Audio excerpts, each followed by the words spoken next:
அவனுடைய பட்டயத்தை எடுத்து கொடுக்கிறான். தாவீது சொன்னான். என்னதுன்னு அர்த்தம்? ஆண்டவர் பாத்தீங்களா, சத்ருவின் வல்லமையை பாடுகிறவனுடைய பட்டயத்தை விட வர யூஸ் பண்ண ஆண்டவர். இதுல என்ன உனக்கு ஒரு என்ன வருதுன்னா, நீ வேணா கோலியாத்துக்கு பட்டயத்தை கூட எடுத்துக்கோ, சவுல் பட்டயத்தை எடுக்காத.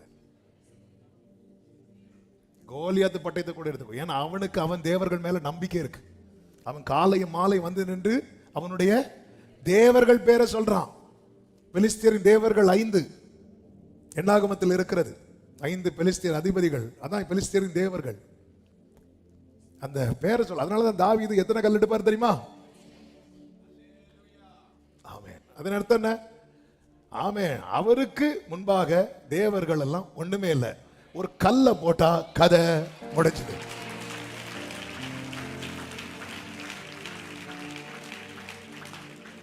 ஆமென். அவன் வந்து அந்த கோலியாத் வந்து காலையும் மாலையும் தவறாமல் அவன் தேவத்துடைய நாமத்தை சொல்லிட்டு இருக்கிறான். ஆமென். இதெல்லாம் பார்த்து படிக்கணும். அவன் தேவத்தினுடைய நாமத்தை காலையிலும் சொல்றான், மாலையிலும் சொல்றான். நம்ம சொல்லணும்னா யாராவது ஃப்ரெண்ட்ல வந்து பிரேக் பண்ணணும். ஐயோ இயேசுவே, இல்லைன்னா ஒரு கெட்ட சப்படம் பார்க்கணும். ஏசப்பா. நம்ம இப்படிதான். அவன் காலையில் அவன் வேற ஒண்ணுமே செய்யல.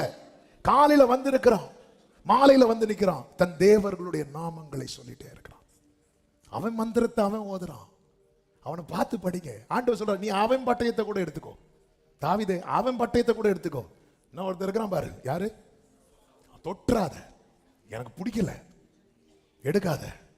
ஆமே. அவன் தன் தேவன் மேல அவன் தன் சரீரத்தை நம்பல. பாத்தீங்களா? யாரு? கோலியாத்து. பாத்தீங்களா? அவன் எவ்வளவு பெரிய 9 10 அடி அப்படி வந்து நிக்கிறான். ஒவ்வொரு அடி எடுத்து வைக்கும் போது நான் இப்படி நடக்கிற மாதிரி அவன் அடுத்த கால் எடுத்து வச்சா கீழே விழுந்து கிடப்பான். ஒவ்வொரு அடி அப்படி